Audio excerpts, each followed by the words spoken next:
கண்ணு மிளகா பொடி, அவனுடைய தொண்டை முழுக்க மிளகா பொடி, அவனுடைய நுரையீரல் முழுக்க மிளகா பொடி, அவனுடைய ஆணுறுப்புல மிளகாய் பொடி, அவனுடைய பின்பகுதியில மிளகாய் பொடி, காதுகள் 2 காதலையும் ரத்தம், மண்டை ஓடுகள் உடைந்திருக்கிறது, மூளையில ரத்தம் வந்திருக்கிறது, இதயத்துல 4 அறைகள்ல ரத்தம் வந்திருக்கிறது, நுரையீரல் ரத்தம் வந்திருக்கிறது, கல்லீரல் டேமேஜ் ஆயிருக்கு, 2 சிறுநீரகத்திலும் ரத்தம் வந்திருக்கிறது, பின்பகுதியிலிருந்து ரத்தம் வந்திருக்கிறது, இந்த முட்டு உடைஞ்சு போச்சு, இந்த கை உடைஞ்சு போச்சு, 5 விரல்களும் இந்த பக்கம் திரும்பி இருந்திருக்கிறது, 10 விரல்களும் கால் இந்த விரல்கள் அத்தனையும் பின்பகுதியாக திரும்பி இருக்குன்னா இதுக்கு பேர் என்ன? இது கொலையா? இது கொலையா? இது ஒரு மிகப்பெரிய சைக்கோக்கள் கூட, சைக்கோ படங்கள் பார்க்கிறோம், சைக்கோக்கள் கூட செய்ய முடியாததை, செய்ய நினைக்காததை செய்கிறாங்கன்னா அப்படி என்ன பண்ணிட்டான்?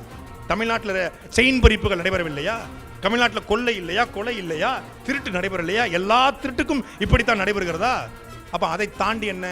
அதிகாரி சொல்லிட்டாங்க, சார் சொல்லிட்டாரு. என்ன சொல்றாரு? எப்பா மடப்புறம் கோயிலில் அஜித் குமார்னு ஒரு பையன் செயினை நம்ம 9 பவுன் செயின் எடுத்திருக்காம்பா, 4 மணிக்குள்ள ரெக்கவரி கொடுத்துருங்க. ஒரே வார்த்தை, ஒரு இவ்வளவுதான், ரொம்பலாம் கிடையாது. 4 மணிக்குள்ள ரெக்கவரி கொடுத்துருங்க. ரெக்கவரினா எந்த மோட்ல கொடுக்கறது? இதான் ரெக்கவரி. சரி, நகை எடுக்கப்பட்டிருக்கா? இல்ல. நகை எடுத்ததுக்கான சிசிடிவி இருக்கா? இல்ல. நகை காருக்குள்ள இருந்துச்சா? தெரியல.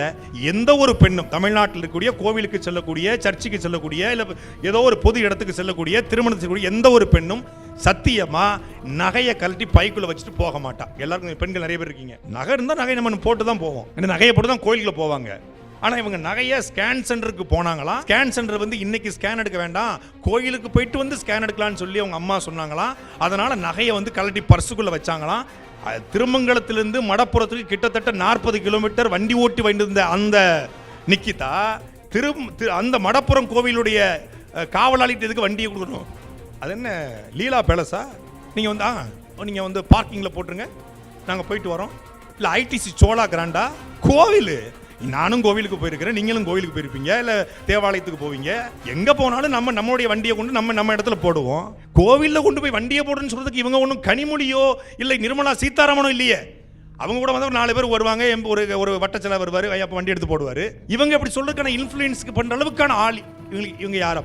அப்ப அங்க என்ன நடந்துச்சுன்னா இந்த பேச்சு தான், இந்த கான்வர்சேஷன், இந்த திமிர்த்தனம், அதிகார போதை. அப்ப ஏதோ ஒரு அதிகாரி சொன்னதுனால ஒட்டுமொத்தமான ஒரு சிஸ்டமும் இயங்கிருச்சு அப்படின்னு நினைக்கிறோம்ல. இது இங்க மட்டும் கிடையாது. சென்னையில விக்னேஷ் என்கிற ஒருவர் இதே போல காவல் நிலையத்தில் விசாரணைங்கிற பேர்ல அழைத்த படுகொலை செய்யப்பட்டாரு. ஜெயராஜும் பென்னிக்ஸும் தமிழ்நாட்டிலே படுகொலை செய்யப்பட்ட போது ஒட்டுமொத்தமான ஆட்சியாளர்கள், சட்டமன்ற உறுப்பினர்கள், பாராளுமன்ற உறுப்பினர்கள், அமைச்சர் பெருமக்கள், சினிமாக்காரன் அத்தனை பேரும் பக்கம் பக்கமா அறிக்கை. இப்போ பக்கம் பக்கமா அறிக்கை விட்ட நடிகர்கள் எல்லாம் மனைவியை கூட்டிக்கிட்டு சுற்றுலா போயிட்டான்.